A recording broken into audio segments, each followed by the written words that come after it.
cette vidéo vous a plu, abonnez-vous et mettez un like. Bonjour, buenos dias. Bon, le samedi matin, mais je ne vais pas en week-end. Bien que j'ai la moto avec les valises, mais qui sont vides, bien que je sois avec Lily, bien que j'ai ma Suzy totalement prête, je vais faire une petite boucle dans ma région tout simplement. Donc, on est parti. Bon, alors le plan aujourd'hui, c'est d'aller jusqu'au Santuario del Cristo de la Vida, qui est un endroit que je connais déjà, un endroit magnifique. Et j'imagine qu'il n'y aura personne parce que l'été est terminé, donc Lily pourra se baigner, moi je pourrai m'installer tranquillement sur ma chaise pliable et on va passer un chouette moment. Alors j'ai pas mal bossé sur la Suzy cette semaine suite à mes problèmes de câble d'accélérateur. Et en fait ce qui s'est passé, c'est que j'avais monté la roulette à l'intérieur qui permet d'actionner la poignée de gaz à l'envers avec l'autre l'autre poignée de gaz que j'avais. C'est pour ça qu'en fait il y avait un frottement excessif et que ça s'est cassé au bout de 200 km. Donc là j'ai racheté un kit complet de Motion Pro spécifique de la DRZ 400, mais la DRZ 400S, donc j'ai dû modifier un peu le câble de retour. J'ai galéré, mais maintenant tout fonctionne parfaitement. J'ai aussi installé un nouveau réservoir Acerbis flambant neuf de 14 litres, et celui-là il est effectivement plug and play, totalement adapté à ma moto, ce qui fait que j'aurais plus tous ces problèmes que j'avais avec l'autre. Et l'autre je l'ai déjà vendu d'ailleurs. J'ai fait de la couture aussi parce que le week-end dernier j'avais le sac de Lily n'avait pas tenu. On l'avait modifié pour l'adapter à mon usage et les coutures n'ont pas tenu. Donc là je m'y suis collé et j'ai fait des coutures à double, quadruple fil en espérant que ça tiendra cette fois, mais a priori il n'y a pas de souci. Ah ouais, j'ai changé la bougie aussi. Vu que la moto était complètement démontée, je me suis dit tiens, je vais vérifier. Non pas qu'elle me donnait des problèmes, mais j'ai dit pour ce que ça vaut une bougie, allez je la change, comme ça je suis tranquille. Et elle n'était pas en trop mauvais état. Par contre, dans l'orifice dans lequel se met la bougie, était rentré pas mal de merde, des débris de feuilles, des tout petits graviers. Et il y a un tout petit gravier qui est tombé entre la bougie et la paroi. Et putain, j'ai mis 1 heure pour la sortir de là. J'ai tout essayé, au final avec un souffleur, j'ai pu la faire sortir. 1 heure pour enlever cette connerie.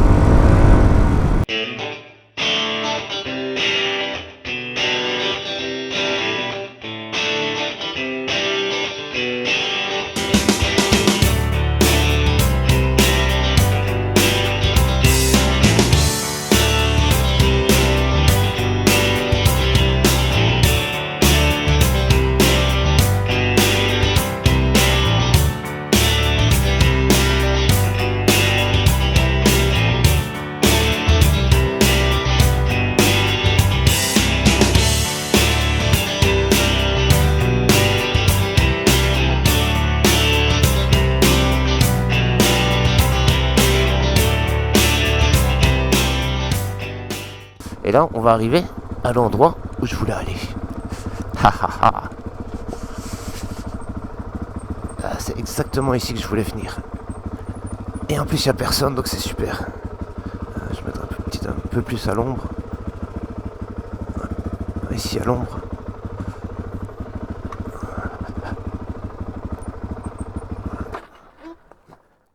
Oh là là, attention, va chercher.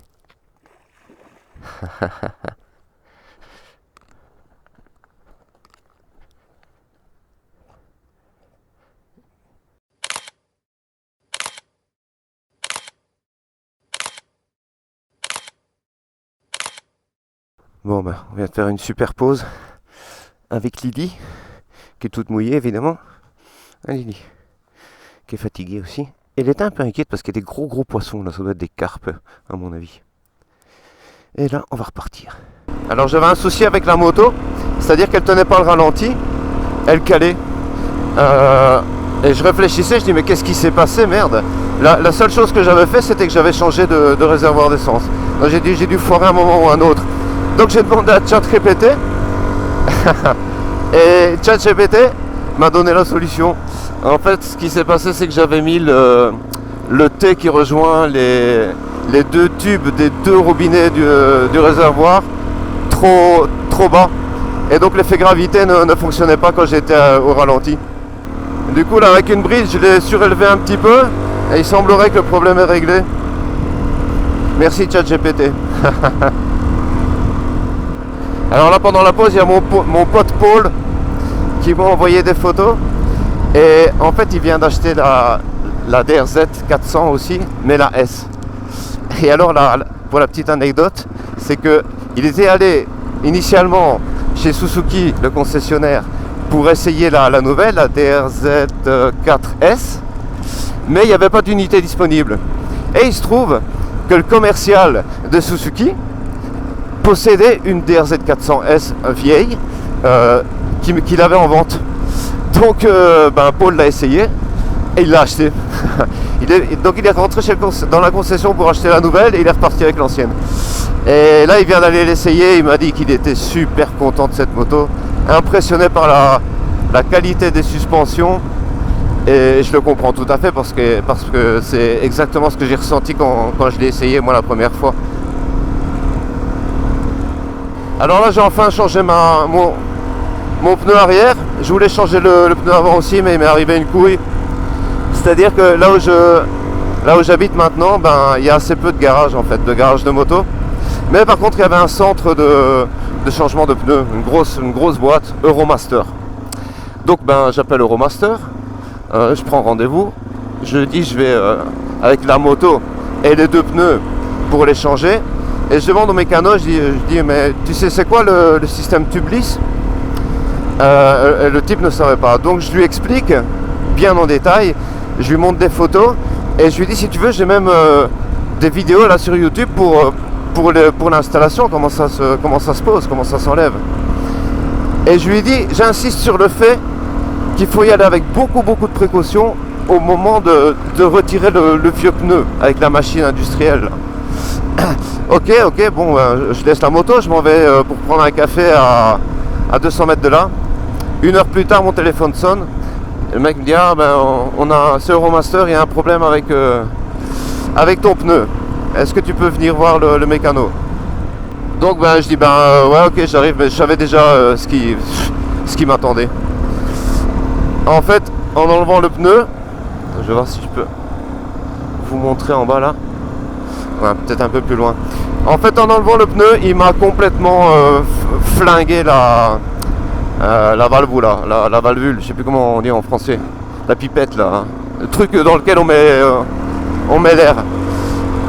Et en fait il m'a détruit mon tubeless, enfin mon no-mousse, qui est exactement le même système. Donc qu'est-ce qu'on fait?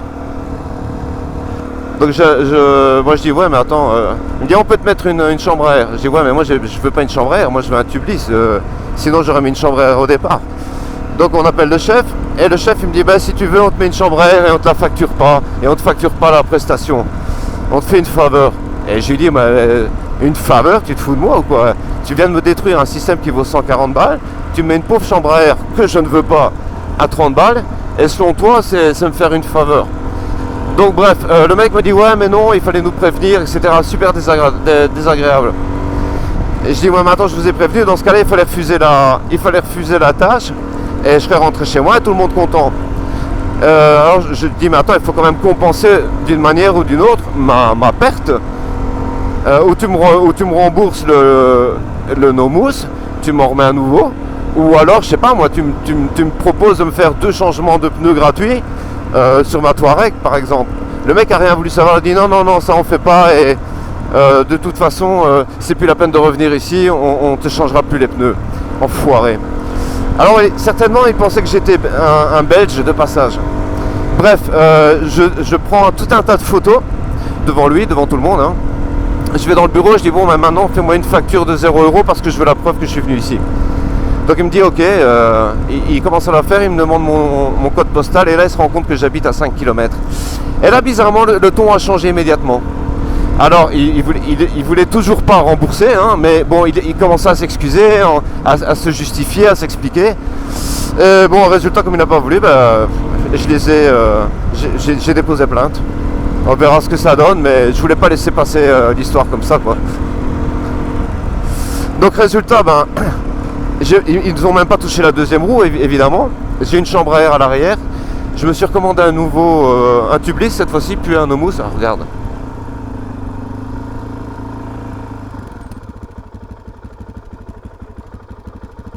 Superbe, hein. Qué bonito, hein.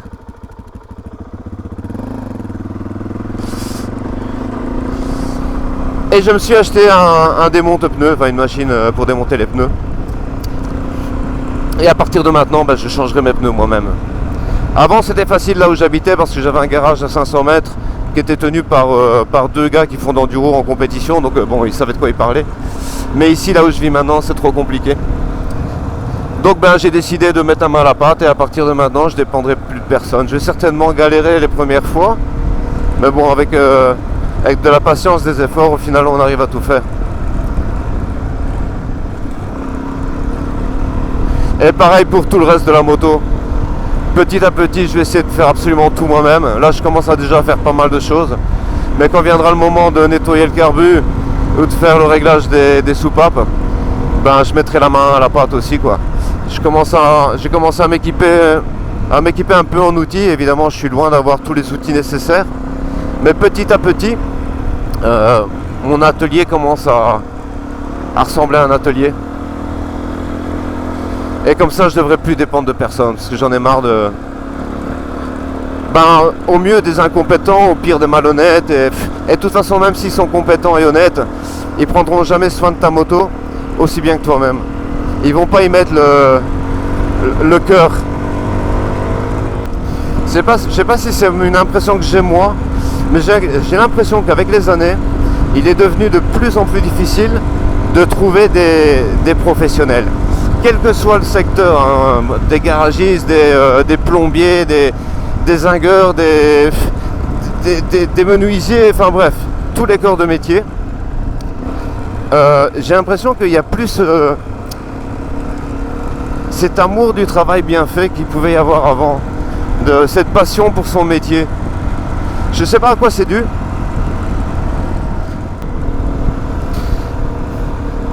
C'est joli, hein.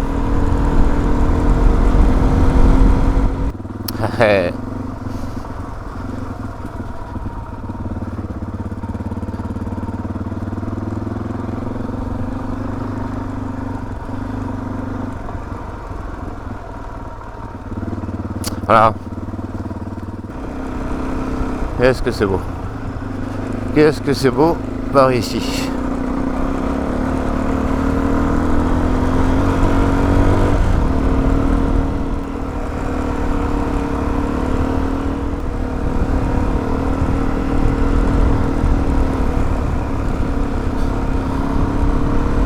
Et tu vois, quand les gens sont éduqués, on ralentit, on fait pas trop de bruit, on repasse parfois à côté d'eux, on les salue, ils te saluent.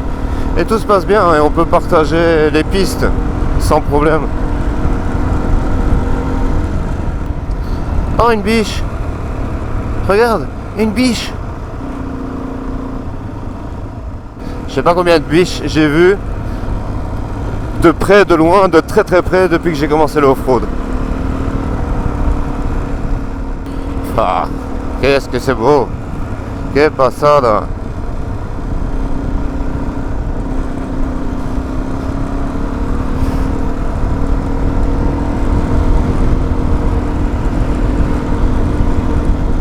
Aujourd'hui, j'avais envie d'une sortie axée sur les paysages, un peu moins sur le côté technique, sur les difficultés du terrain, mais j'avais envie de voir de beaux paysages.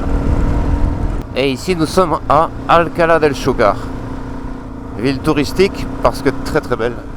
Alors le centre-ville se trouve par là. Regarde le joli pont. Et le centre historique est là-bas.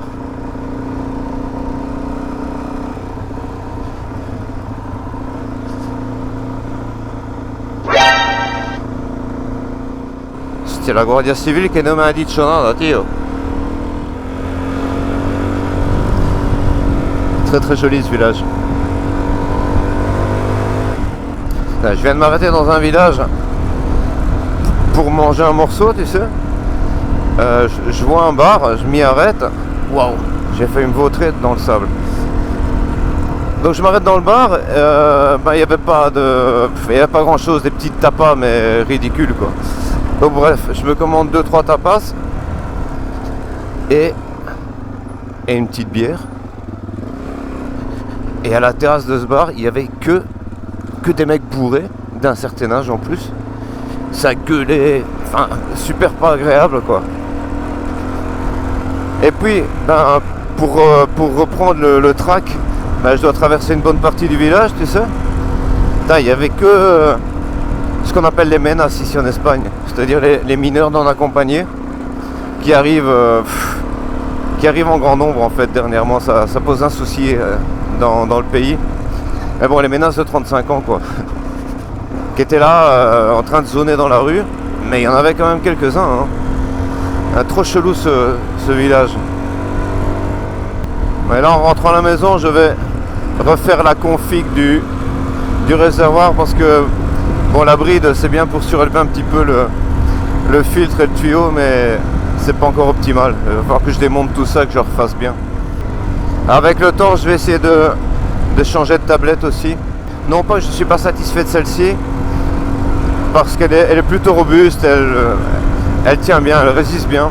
Le problème c'est le manque de nits, de luminosité.